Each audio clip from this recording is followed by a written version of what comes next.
You're listening to Beat Autoimmune and Thrive, the podcast all about reversing and preventing autoimmune conditions so you can live your most vibrant life as soon as possible. We talk about autoimmune root causes, actionable solutions, and inspirational healing stories. I'm Palmer Kippola, and I used to have MS. Today, I'm an author, a speaker, a functional medicine certified health coach, a pickleball player, and nature lover who's helped thousands of people reclaim their health and their best lives. Let's dive into this episode. Hello and welcome. I am here today with Karen Martel, a transformation nutrition coach who is a leading expert in ancestral nutrition, women's hormone health, and specifically weight loss resistance. She's the host of the top-rated women's health podcast, The Other Side of Weight Loss. She's the founder of the revolutionary program called On Track, which is a membership community that's helped thousands of women to balance their hormones and lose weight. Now, after struggling with her own health issues, Karen was determined to bring her knowledge to others with a bold new approach to women's health and weight management. Her passion lies in helping women break through weight loss resistance and to find their personal weight loss code through hormone optimization. Karen is a health leader and researcher determined to revolutionize weight loss for women. Now, what I love about Karen is that she is open, she's curious, she's tenacious, she's smart, and she's experienced, and she's got a really big heart. Her passion is so evident when you listen to her interviews that she does and on her own podcast. I'm super excited to have you with me today, Karen. Welcome. Oh, thank you. That was such a nice introduction, and you're such a good speaker. Oh. you got it like a natural radio voice, which I really appreciate. Oh, thank you so much. Well, I love interviewing, and this is such an important topic, and this is such a great time because there is a world of women in particular facing hormone imbalances. And we know that hormone imbalances are huge drivers, these root causes of autoimmune conditions, especially during high hormone surge periods like after pregnancy, perimenopause, and menopause. And that's why I'm super excited to dig into this with you. I want you to help us break down this hormone conundrum so that people can see that there is so much within their control, that hormonal homeostasis is possible. So that's the opportunity for us to dig right in. And as always, I love to start with stories so that people have a framework, a context, if you will, for how you even got into this, how you got into this mess and how you got out of it. So help us with that, Karen. Well, my journey started back, and this is so typical. I think so many women go, oh yeah, me too, which was post-child. Those dang children, they just wreck everything. No, it was post-pregnancy. So after I had my daughter, and I was 31 when I had my daughter, so young, I considered myself young at the time. Lost the baby weight within that first year of breastfeeding. And then once she stopped breastfeeding, I suddenly started to get all of these weird symptoms creeping up. And it was over probably a year or two where it would just continue to get worse and worse and worse. And, I was gaining weight, and it was like, I've always been a very health conscious woman. Always been a researcher. I was in the health industry. So I thought I knew what I was doing as far as diet went, but I was willing to kind of try anything, research everything. So I was on, you name it, diet. I tried it at that time because nothing was working. So I went from going, raw vegan for a period of time. That one did not last much more than a month, I think. I then went to the opposite end, and I did Atkins for a while. Did nothing for me. I did the zone. I started juicing. I started doing detoxes, cleanses, anti-candida. I mean, you name it. I tried it. Nothing was budging the weight, and I only continued to gain. And here I was, like, I wasn't out there binge eating. I wasn't eating McDonald's. I wasn't eating cookies. I had what was called I had the low fat, high grain, whole grain diet, which everybody was on at the time. If I wasn't dieting, that's what I was eating. And my stomach was getting super bloated all the time. It looked like I was constantly, by the end of the day, I would look like I was 3 months pregnant. I started getting severe menstrual migraines, severe insomnia, horrible PMS for weeks at a time. And it was just getting worse and worse. I started to do what every woman does. I was cutting calories. I started working out super hard, thinking that was the answer. I kept thinking, well, maybe if I was a runner, that's the answer. Then all the weight's just going to drop off, because look at these runners. Nope. It felt like I was dying every time I tried to go for a run. I went to boot camp. I was doing boot camp probably 5-6 days a week. I had a personal trainer on top of that. I was probably in the best shape of my life. And I'm working out with all of these women that were shredded. And I was working out the exact same amount that they were. And you would never know it. I only continued to gain weight until I was at the heaviest I'd ever been. And I was like, what is happening?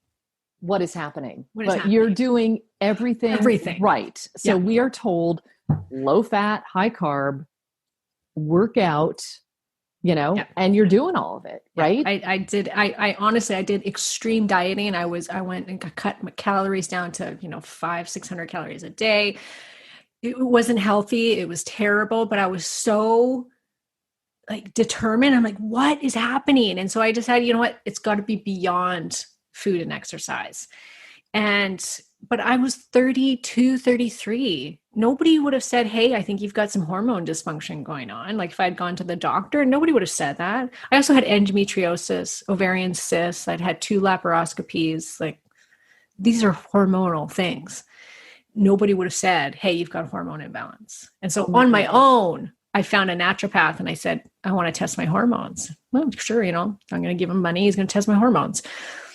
And my hormones came back and I was like, no progesterone, super high estrogen, no cortisol, and no DHEA. And I was like, not no, but very bottom of the barrel.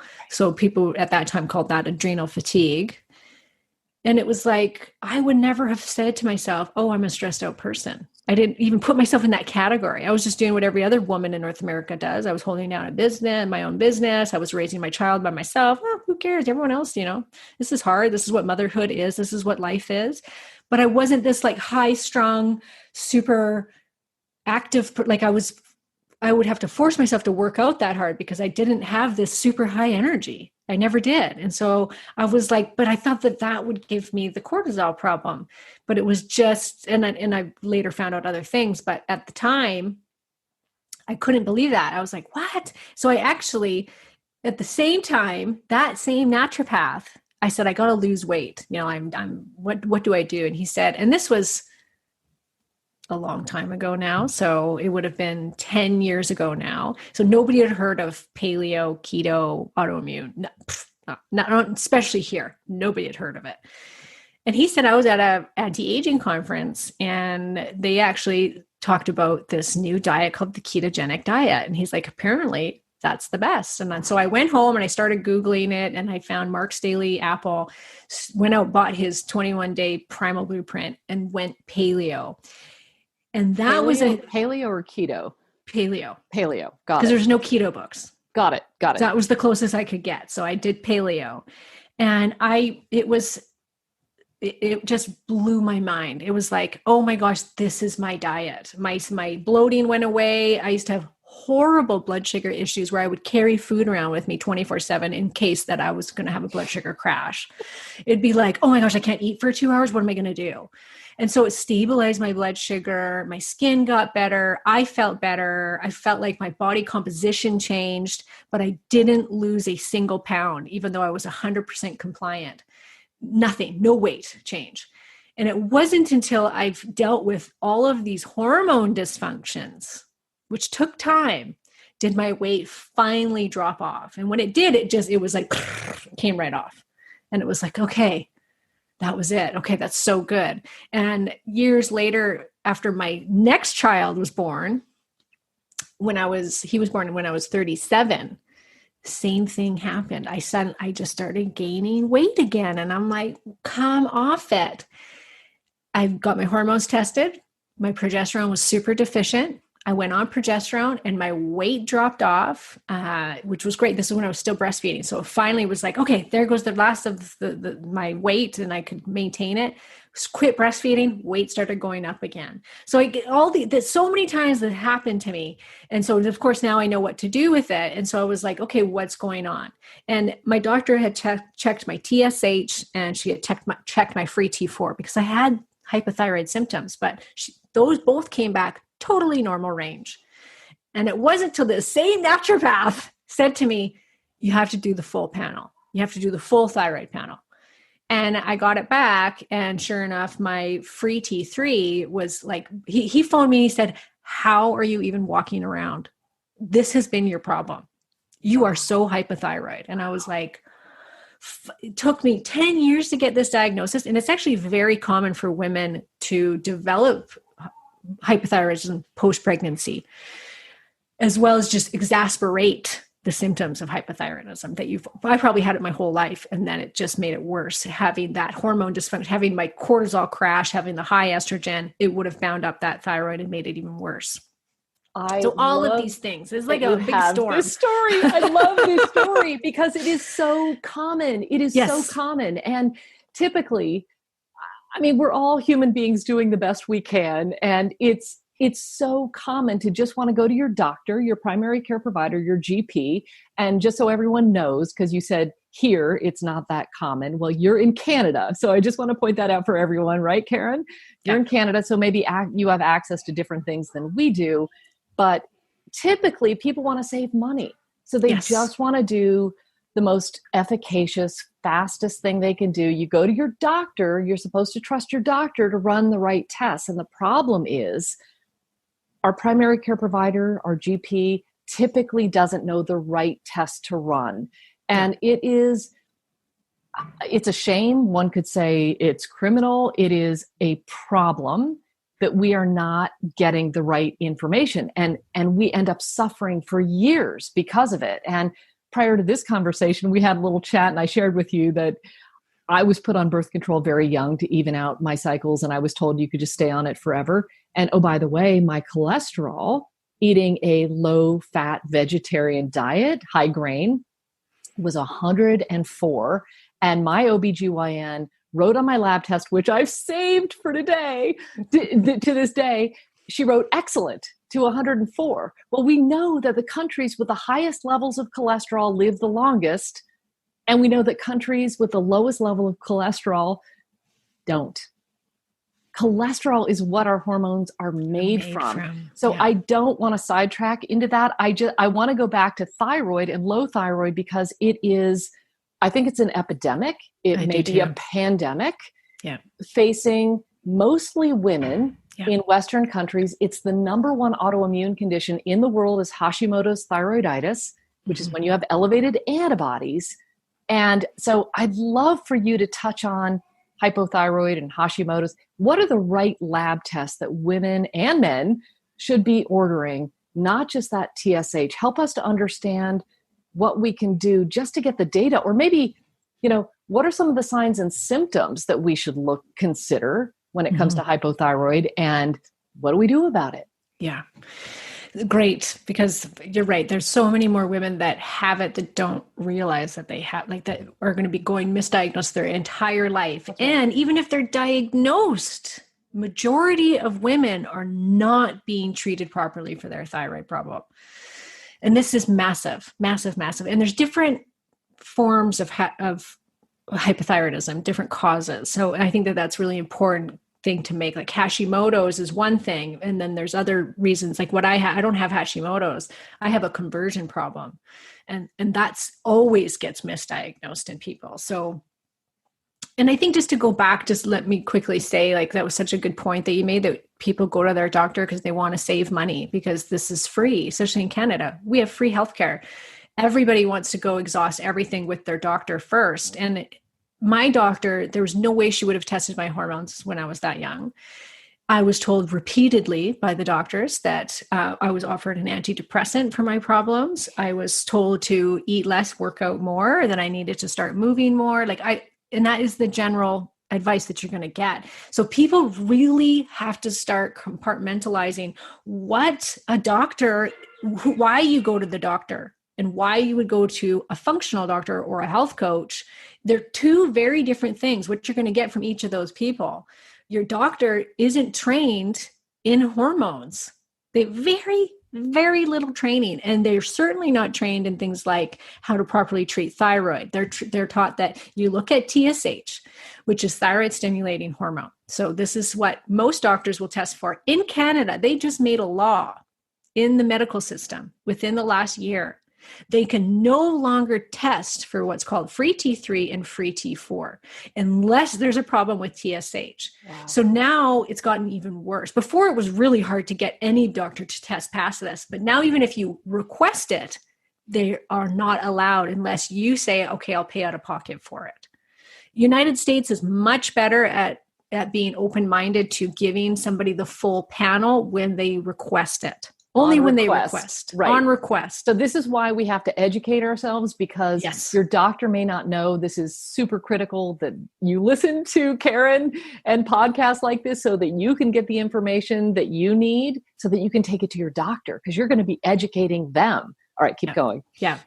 And so now I'm going to tell you what happened with me so that people can understand the importance of getting this full thyroid panel. So not only was I misdiagnosed for 10 years and went and suffered needlessly without thyroid medication in me, when I finally did get the medication, I tested what is called your reverse T3. So reverse T3 is an inactive thyroid hormone. It's basically, we have it in us as a preservation so that when we're sick or in times of stress, that your body isn't running its metabolism really high. It's like it wants to conserve the body's energy in order to heal.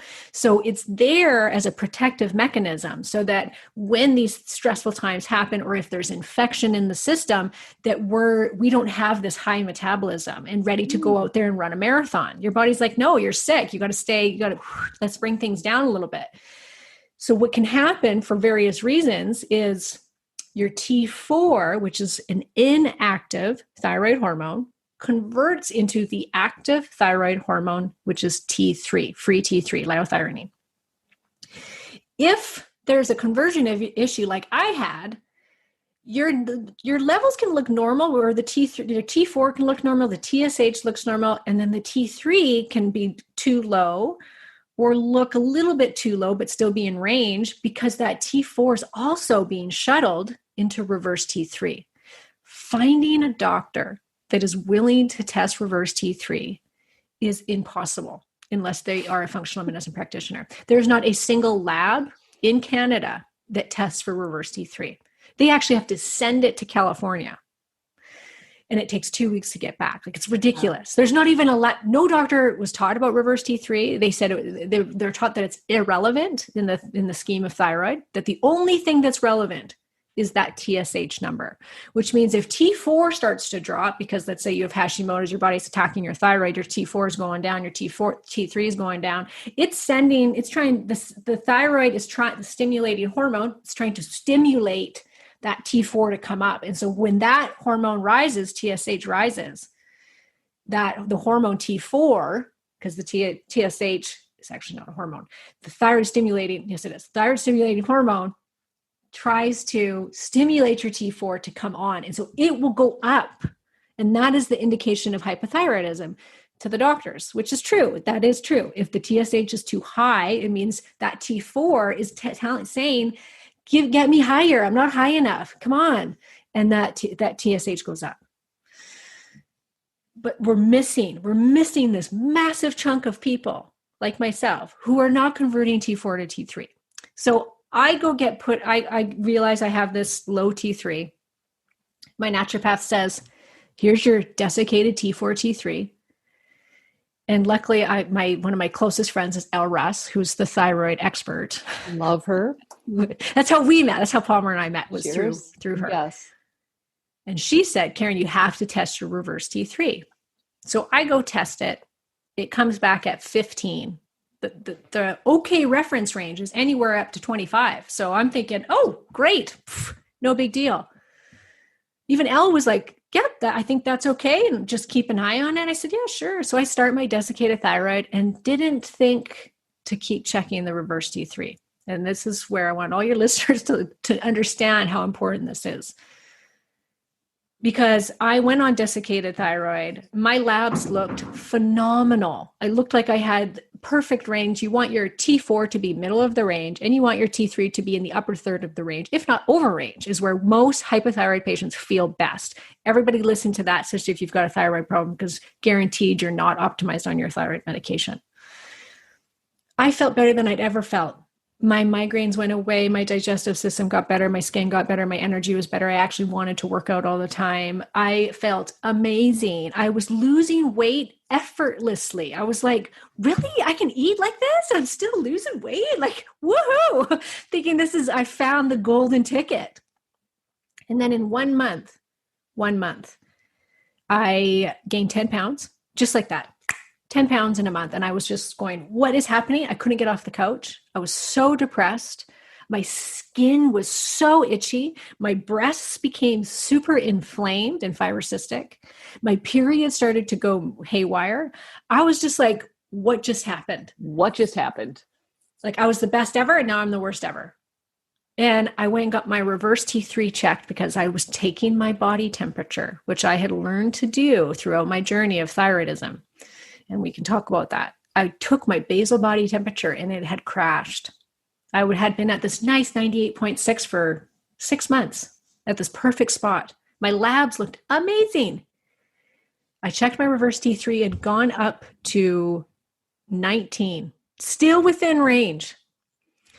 And I later found out it shouldn't be no higher than 2 to 3 points past the bottom of the range, which not a lot of people are even talking about that. And I believe it now. And had I been watching that reverse T3, I would have seen that T4 that I was on, it was going into T3, some of it, most of it was going into reverse T3. And as soon as it went past a certain marker, I got extremely ill. And it took me a good year. I don't even think I've still recovered from it, of trying to get back trying to clear out the receptors and trying to get out of that reverse T3 response. And in order to do that, I had to go in T3 only. I had to change around everything. And then I had to really look at, why did this happen? And I think that that's really important for people to hear is, if you have a thyroid problem, you need to find out why. Just like with autoimmune, if it's Hashimoto's, you need to it's not about replacing the thyroid hormone. You need to figure out, why is your body attacking your thyroid? That's right. Yeah. That's right. Because at the end of the day, autoimmune problems are not body part problems. And we talk about this, MS is not, I don't have a problem with my brain. Thyroid, if it's Hashimoto's, it's not a problem with your thyroid, at least not initially. Rheumatoid arthritis is not a joint problem, but that's how I think our specialty divvies us up by body part. These are immune system problems. Yes. And the autoimmune condition goes to whatever your genetic weak link is, in my case, MS. Now, I also have hypothyroid, and I'm in that 10% of people that don't have Hashimoto's or Graves'. It happens to be hypothyroid as a conversion issue like you. So not a true autoimmune condition, but it also needs to be managed. And I think just listening to you tell your story, it's just testament to the fact that we now have access to fantastic people who know what to do and how to test for this stuff. And we're not suggesting to people that they become hormone experts, but you guys have to educate yourself and work with somebody that knows what they're doing. And this is unfortunately not an area that you can just hand over to your GP or a PCP who's just going to say, let's look at your TSH. That's a pituitary marker. It's a marker of late stage thyroid dysfunction. But you have to maybe you can list what are the 6 or 8 markers that you like to make sure that people check for, just so we can kind of put a bow on the hypothyroid problem. Yeah. As in like what to test for. Yeah. What to test for. Number one, if you suspect in any way, shape, or form that you have a thyroid problem, even if your labs show that you are fine, take the basal body temperature. Oh, you will get, for those that are watching the video, see, I have my handy dandy thermometer here at all times because it's so easy for me to check my temperature. It looks like an old mercury thermometer, and it's very exact. You cannot use digital. You can get these on Amazon for $5. So just buy a couple because they easily break. But don't touch the mercury. Yeah, there's no mercury in there. So you got to shake it down, and then you take your basal body temperature twice a day. But every woman that has weight loss resistance in any way, shape, or form, or weight gain in any way, shape, or form, take it. This is one of the best tools you can use, because basically this is telling us how hot's your fire burning? Is your metabolism working properly or not? Because if it's not, we need to get to the reason why. And one of the most common reasons for a low body temperature is thyroid or cortisol, which always, the two of them go hand in hand. So if you have a body temperature in the afternoon that is consistently below 98.6 or 37 degrees Celsius, consistently under that every single day, then you know that there is a problem. If that number fluctuates a lot, more than, let's say, 0.2, 0.3 of a degree throughout a daytime, then you know that there's an adrenal issue as well. If it's just always low, there's a hypothyroid problem, more than likely. 9 out of 10, it's going to be a thyroid problem. I mean, things like infections and stuff like that can obviously affect your body temperature. So this is why you want to take it a couple of times. Just like ovulation will affect it. We naturally have a higher temperature at the second half of our cycle. So, take it during the first half of your cycle, and then take it on the second half of your cycle and see, are you always below 98.6? And if you are, then it's time to explore farther. So that's a really cheap way to just see, where's my metabolic rate sitting right now? Because then it's not having to do with the foods and food always has to be the foundation of it all. But if you're eating already well and you're still not losing the weight, that would be your first step. That, and I think testing your blood sugar, which you can also do from home to see if you're insulin resistant. And then for thyroid markers, this is what you want to first and foremost do, is your free T3, free T4, TSH, and both the thyroid antibodies, both TPO and TGA, thyroid globulin and thyroid peroxidase. Those 5 are the most important. And then and reverse T3. How can I forget that? And reverse T3. I'm no better than all those doctors. But do not get the reverse T3, because that has so much to do with, if you have a high reverse T3, you really need to look at why that is. It could be genetic, but it likely is because either your cortisol too high or too low. You could have iron deficiency, or an infection. You could have heavy metals, mold, or anything like this, which all of these things all tie around to autoimmune and inflammation. And they actually say Hashimoto's is a gateway autoimmune condition to other autoimmunities. So if you get Hashimoto's, if that is your first autoimmune condition, you want to make sure you nip that as soon as possible, because it's a gateway for other ones.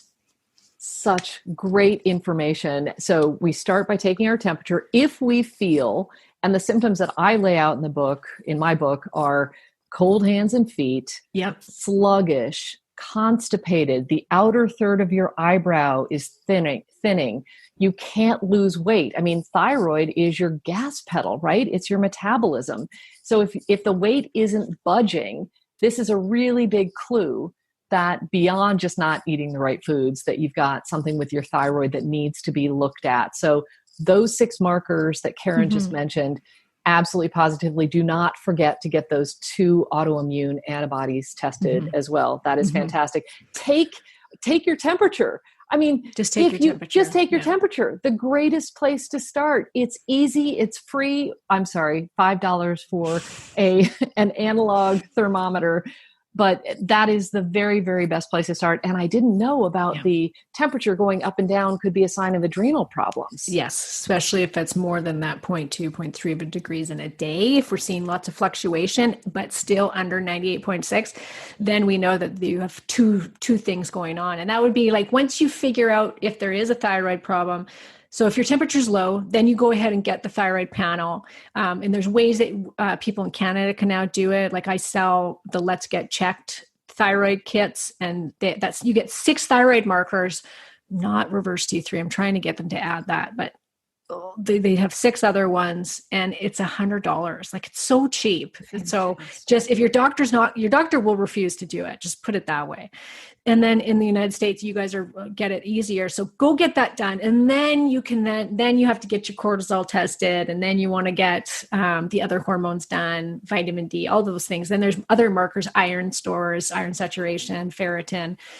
All of these things should then be done to see if there's another component to why you have the hypothyroidism. And so that's a whole nother discussion. Yeah. I love it. We could go in for hours on any one just of these. On thyroid. Yeah. But you mentioned cortisol a few times. So maybe we should pick up that thread, because what I see is a tremendous amount of stress that's also driving the autoimmune problem. Of course. Yeah. But it's a hormone problem, because we have cortisol, which is actually a good and beneficial hormone in the right doses. It's very anti-inflammatory. But those of us with autoimmune issues who are always on dealing with that chronic stress, our cortisol level shoots up. And then at some point, it can actually flatline. I see this a lot. So talk to us about adrenal dysfunction, cortisol issues. Do you see high and low cortisol? What do you have to say about that?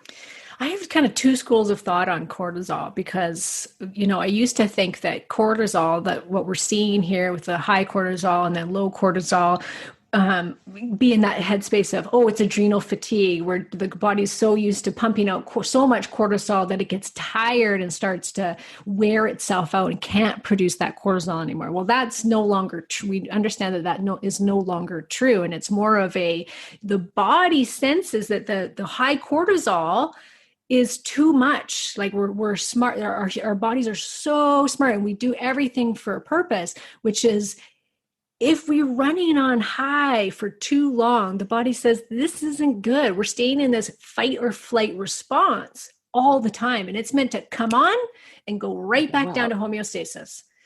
And now, thanks to not just our lifestyle, but environmental stressors, food stressors, toxin stressors, there's lighting stressors, all of these things are now impacting the cortisol and keeping it in this high place.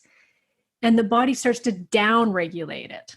And so it's not a matter of fatigue. It's a matter of smart. Survival. It's a matter of survival. The body's going, right. We cannot, this is not good, because cortisol, because it's a survival hormone, you guys, it runs the show because it has to do with our survival, which means all the other hormones will start to suffer, because your body is going to primarily be focused on making this survival hormone, because it is thinking there's a threat, when really the threat is working every day, having a bunch of children to take care of, still cleaning and cooking the house all the time, running around like crazy, never resting, thinking that this is the way it should be, working out 5 days a week at CrossFit. These are all the things I was doing. All of these things, this is not normal to the system. Putting everyone else first. Perfectionism. First. Yeah. Right. And now women are also feel like they need to work as well. We need to have a career. We need to be just as smart. We are just as smart as men, if not smarter. But we need to be on par with them as far as the workplace goes. But yet we're still in charge of the household for most part. We're still the main caregivers, because that's in our nature. Men are like, my husband will be like, hey, I'm going to go golfing for 6 hours. I'll see you later. And I'm thinking, what do I have that takes me away from my family on a Saturday for 6 hours where I go have a really good time? Like, nothing. I have nothing. And I would feel so guilty if I did it, right? Right. Anyways, your body will start to down-regulate cortisol. And so your body then it starts to go into this preservation mode. All the hormones start to drop with it too. Like, you'll see, that's when you start to see the thyroid going down. Progesterone will go down, because there's something called the progesterone steal, where progesterone is a building block, which is another hormone. It's a building block for cortisol. So the more cortisol you're producing, the more you're stealing from that progesterone. So we're in this epidemic also of low progesterone, which causes things like anxiety, which is also the number one complaint I hear from women as they age, which is, I have this anxiety that doesn't go away. I have insomnia. This is the really low progesterone that we're seeing across the board with everyone. So true. And can't sleep at night. Forgot to mention that is just, there's an epidemic of people not sleeping. I love how you redefined cortisol in terms of it's a body survival mechanism. It's meant to be used in short bursts. And if you don't put yourself first, your body will do that for you. Right?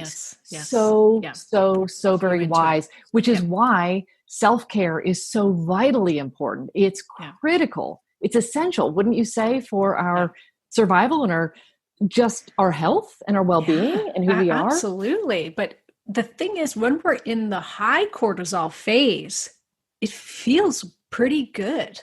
Women are, I get this all the time. I say, you gotta slow down. Oh no, I love it. I love staying busy. I think this is great. I love it. I just like to stay busy all the time, and I got to go do this, and then I got to go do that, and then I got to go to the gym. You know what? Working out makes me feel better. So when I go and do CrossFit for an hour, I feel great, even though I've been up since 5, got the kids out the door. Then I'm going to CrossFit. Then I work all day, and then going home and making dinner and getting my kids into bed. This is called adrenaline, folks. This is, no wonder you feel good. You're getting the shot. It's called the adrenaline junkie. That's right. The norepinephrine, epinephrine, they're all shooting off all day long. And so for a long time, you actually think that this is normal and this is good and that you just like to stay busy and just go, go, go. And so when you try and stop and you go and do the yoga class, or you go and do the self-care day, or you want to go meditate and go, hey, you know what, kids, I'm just going to go have a long bath. You're uncomfortable. You can't even sit there because you're like, I do this all the time. So I'm not judging anybody. I am a total, I love to I'm my worst enemy. And I have to constantly reel myself back in and go, you know what? Go sit on the couch for 2 hours. Who cares? You don't have to work. I have to talk myself down, because it can be uncomfortable. It can not feel good. So people will be like, well, I don't like meditating. I don't really feel like I need self-care. It's like, well, your body thinks otherwise. And also infections will also cause that. I didn't want to say that. There was a study done where people were in the hospital with, it's not E. coli, but it was some crazy bacterial disease of some sort, where these people were very sick. They eradicated whatever it was that they had. And when they tested their cortisol when they were sick, it was very, very low. When they eradicated it, 2 weeks later, they tested the cortisol and it was back to normal. How interesting. I think that when I heard that, it was like this huge aha moment, because there are a lot of people that will be like, yeah, but I'm not, I'm retired. My kids have grown up. Why do I have such low cortisol? I have no reason for this. And you start digging farther and they've got heavy metals, or they've got Lyme, or they've got an autoimmune condition. Something else was at play, that the body was drove down that cortisol in order to preserve the system. Yeah.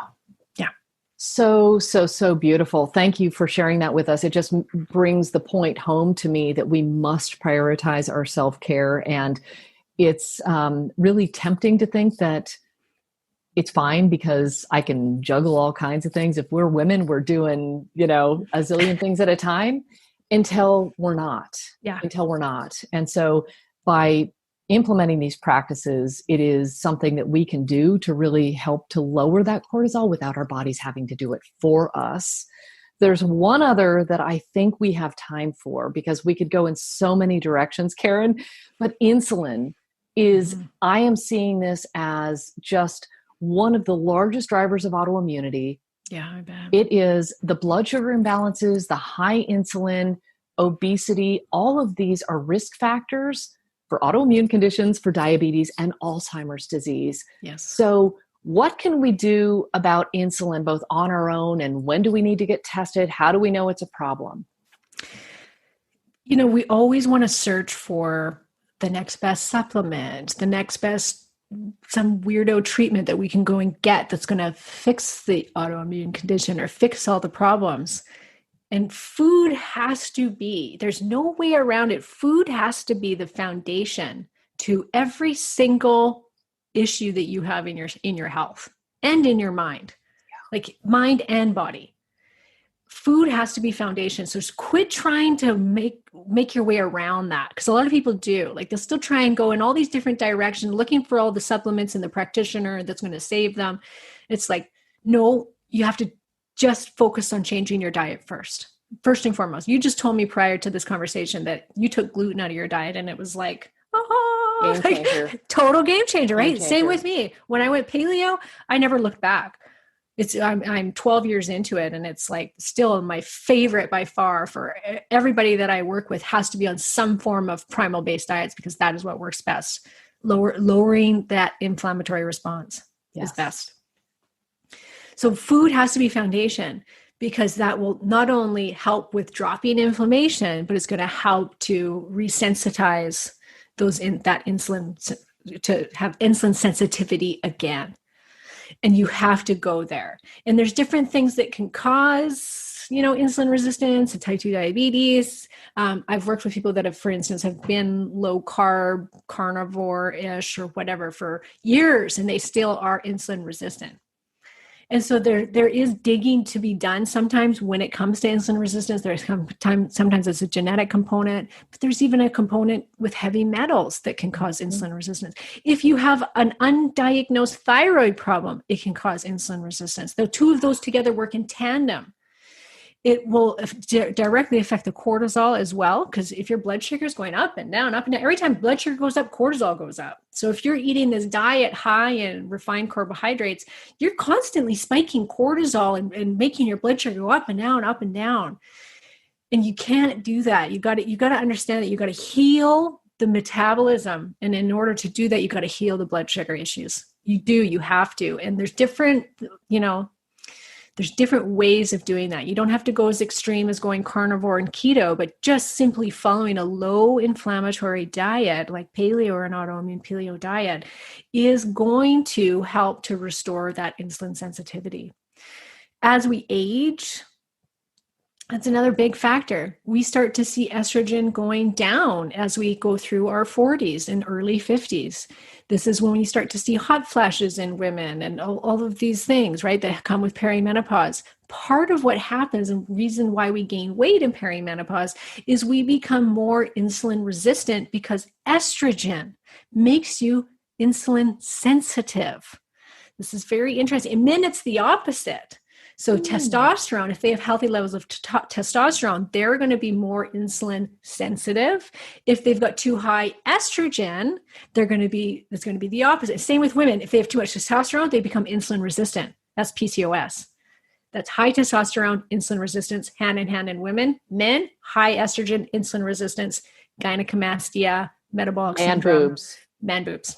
And so we see these two opposites, but point being, these hormones are so important as far as finding that place of insulin sensitivity in your body. So it's diet, it's hormones, and it's stress that you have to correct in order to get that blood sugar normal again. Beautiful, beautiful. I love it. Everything is interconnected. It's amazing. It's amazing. All of these hormones that you're talking about, estrogen, this is such a big issue because we hear about estrogen dominance. I think a lot of people don't know that estrogen dominance doesn't just mean your estrogen is high. It's relative to progesterone in women, right? And testosterone in men. So what do we do? What do we think about when it comes to estrogen dominance? Because this is an area, I know you're passionate about progesterone, as am I. So tell us what we can do to determine whether or not we're estrogen dominant, and then how do we get ourselves out of that problem? Yeah. And I mean, we're getting estrogen dominant, both men and women, because we have a lot of xenoestrogens in our environment. So we're getting estrogen mimickers that your receptor, it looks enough like estrogen that your receptor takes it in.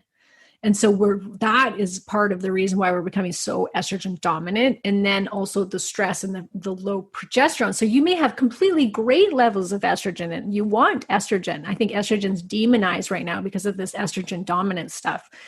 It's demonized, but you want estrogen in your body. Yes. Trust me. I talk to any perimenopausal woman or menopausal woman and you want the estrogen.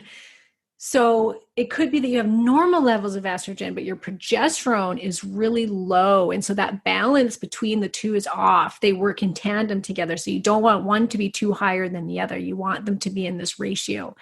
So putting in some progesterone, just that alone, just putting in bioidentical progesterone is a game changer for so many women, because it's just simply they need progesterone. Because as we age, so we hit 35, 38, we start to see this happen. Progesterone starts to take a dive, and through your 40s, it's going to dive by about 75%. Well, estrogen will only dive by about 25% normally in women. So we see that there's a big difference there. So we get these surging estrogen levels and these depleting progesterone, which causes things like, this is the estrogen dominance, is you're going to get really heavy periods with clots. For men, it's the gynecomastia. You'll get more of the belly, low energy. When it's estrogen's too high in there, then you're going to get lots of inflammation. When estrogen's really high, it also binds to thyroid binding globulin, which is a protein, as well as sex hormone binding globulin, which then makes it so that you get hypothyroidism just from having too much estrogen in the body. So these are all, so you could get hypothyroidism, heavy bleeding, anxiety, depression are big ones. You can get the belly with the hip gain. So it's more in your womanly features. Cortisol is more belly. Estrogen is more round, hips, belly area. So you'll see women that just suddenly start packing it on in that area. And that can be a sign of too much estrogen. Candida could be a sign of it. It can drive yeast. So you can get more prone to yeast infections, lowered sex drive. All of these things can be from too much estrogen, too little progesterone. So sometimes, like I said, sometimes it's just simply putting in progesterone can be a game changer, and it's all you need. Sometimes you need, if that estrogen is really too high, even if your progesterone's normal, then you can take things that help to bind to that excess estrogen and get it out of your body. Gut has so much to do with it, because you have something called estrobolome. Estrobolome. Thank you. I'm like, yes. Estrobolome, which is a gut bacteria that helps to break down estrogen. So if you don't have enough of that, you can get estrogen dominant. So you want to pay attention to the gut to get rid of it. You want to take things like D-indole methane, which will help to bind to those estrogens and get them out of the body. High amounts of calcium D-glucarate, which will help break the estrogen down in the gut. Taking liver support. I mean, we all know our livers are so taxed. Our detoxification systems are taxed because we're constantly being bombarded by toxins and these xenoestrogens. So just simply supporting the liver, supporting the detoxification pathways, like my house is so xenoestrogen friendly. Like there's no xenoestrogens, I don't think, in my house. So things like anything that's artificially scented is going to mimic that xenoestrogen. So if you wear perfumes, if you have any sort of smells to creams that you put on your body, or bath bombs, or even cleaning supplies, all of those chemicals, because they're chemicals, will act like estrogen inside your body and can make you estrogen dominant. So clearing all of that out, and it does not have to get expensive. Everybody's like, yeah, but it's so expensive. I'm like, no, use vinegar for cleaning. Baking soda. A bottle of essential oils can last you for months. You just a couple drops in some vinegar and you've got yourself a spray. Like, it's great. You can just get shampoos that don't have any of the scents to them, or buy, a natural shampoo that's going to last you for a while. Like, there's so many little things that you can do in your environment to help. I love it. I love it. It can be so simple. And yet the whole world of hormones is so complicated. As you've just been listening to this conversation, we've only really touched on 3 big imbalances, and there are a whole lot more. There's so many. But honestly, they're all connected. Yeah. They all cause problems, and they're all fixable. And Yes. I really, really want everyone to know that I suffered from all of these. And Karen, I'm pretty sure you've suffered from a lot of them, if not all of them yourself. So we are testaments to the fact that this is overcomable. I don't even know if that's a word, but I'm just here to tell you that you can get to the other side of high insulin. You can get to the other side of low thyroid. You can get to the other side of estrogen dominance. And it can be so simple sometimes. Sometimes it's not, but sometimes it can be. Right. And are you working with people now one-on-one, Karen? Yeah, I take a select number of people each month because I mostly just do the membership part of my business, because then I can have more people, help more people at a time. So people can do the one-on-one, and I offer a discovery session if people aren't sure if they want to work with me or not. So you can do the free discovery to start, and then we decide if we're a good match for each other. I also have got the On Track membership group, which has been going on, I think we're going into our 4th year now. Great group of women. Many of them have been there since day one. It's weekly meal plans that I actually offer an autoimmune program inside of it, but basically it's like a primal based diet to help women to lose weight and to balance their hormones. So it's very hormone focused. Inside the group, there's a hormone program inside of it to help women go about this. And, here's what you can do with supplements. Here's what you can do with bioidentical therapy. Here's how you want to talk with your doctor.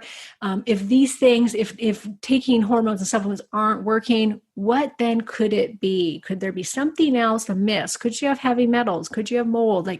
And helping people to kind of, let's figure out if this is where we have to go. So it's kind of this tiered system of first we do this, then you kind of keep going basically. But so that's mainly what I have. I also have a great quiz on my website, KarenMartel.com, that you guys can go and take the hormone quiz. It's to find out which hormones could be causing your weight loss issues or your weight gain issues. And I actually give each person, I give you your highest marker after the quiz of this is your number one hormone that came out. So whether that be estrogen dominance, low cortisol, thyroid, but then I give you small ebooks for each of the hormones that I was testing you for, so that you can actually go in and read and be like, because it's never one hormone. I'm going to give you your top, but there's going to be more to it than that. So you can go in and be like, you know what? Also, low cortisol seems to be a problem with my thyroid, or estrogen. So really, and I give you some great takeaways in there and some links to some podcasts where I go into more explanation on those imbalances so you can start to educate yourself on it, which I think is, like you said, it's the first step. You got to educate yourself. It's foundational. I am so grateful that you're here, that you're doing what you're doing. We have a world of people that need this kind of support to know that they're not alone, that they're not crazy, that, oh, by the way, if your doctor tells you it's all in your head and here's an antidepressant, and oh, if you're not sleeping, here's a sleeping pill, and oh, it is madness. We simply know too much at this point to go down this path of misinformation. So the fact that you're offering this is just fantastic, Karen. I'm so pleased to know you. And I know that we're going to need to do a part 2 and maybe a part 3 because it's endless, right? It is. It's just, there's no shortage of things that we can talk about in this realm. But I think this has been a fantastic amount of information. Is there anything else that you feel compelled to share that you didn't get out in this realm? So please lay it on me. What I've been trying to say to every podcast host that interviews me is I'm really trying to get the word out to women and to men, but my focus is women. But ladies, you don't have to suffer. And as we age and as you start to go into your late 30s, early 40s, and you may not be getting hot flashes or, things like that, but you'll start to notice that just you can't lose the weight like you used to, or the PMS starts to get longer, or your libido starts to drop, or your skin starts to wrinkle. These little tiny things are signs that things are starting to become depleted. And I really want people to understand that the sooner you get on top of that, the easier that transition to menopause is going to be. And there's so much that you can do as far as depleting hormones. Even if you eat the most perfect diet like me, and you exercised and you did all the lifestyle stuff and you meditated and you did all of those things, you're still going to have depleting hormones. It's just age. Your ovaries stop making these. And majority of women, 80 to 85% of women, will go through perimenopause for 8 to 10 years.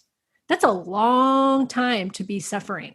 And most people will get here's your antidepressant, here's your sleeping pill, all those things that you just said. That's what you'll get if you go to the doctor. Very few people will get, hey, this is your hormones depleting. Let's put you on some bioidentical hormones so you can make this transition without any symptoms at all, because that is what can happen. You can sail through perimenopause. You don't even have to go through menopause. There's doctors out there now that are doing high dose hormone therapy, and you never have to get to menopause. If you want to keep cycling for the rest of your life, you can now. Now, whether or not you want to is a different story. Point being is there's enough that can be done safely without harming you and can prevent every major disease out there for women. If you work with the right person, you get the right information, because we're not being told the right information. Women are being told to suffer. This is what you got to do. This is just aging. This is what you got to get through. Bullshit. That's not true. There's so much you can do about it. I was going full blown into menopause 2 years ago. I have zero symptoms of it now. Zero symptoms, because I knew what to do. And so can you. So can all of the listeners. So, okay, that's where I'll leave it. So much hope. And the hope is real. And that hope is real. The hope is real, my friends. It is, you're living proof. We are living proof. I thank you so much for the service that you provide to the world. And I can't wait to connect with you again. Awesome. Thank you so much for having me. Oh, it's just been such a pleasure, Karen. And that's a wrap. Thanks so much for tuning in. If you enjoyed this episode, be sure to subscribe, share it with your friends and family, and if you feel inspired, please leave a quick review so other people can find it too. Now, if you want to beat autoimmune and thrive, make sure you sign up for my free video training at freeautoimmunetraining.com. That's freeautoimmunetraining.com, and watch the first video right away. Take good care. Bye for now.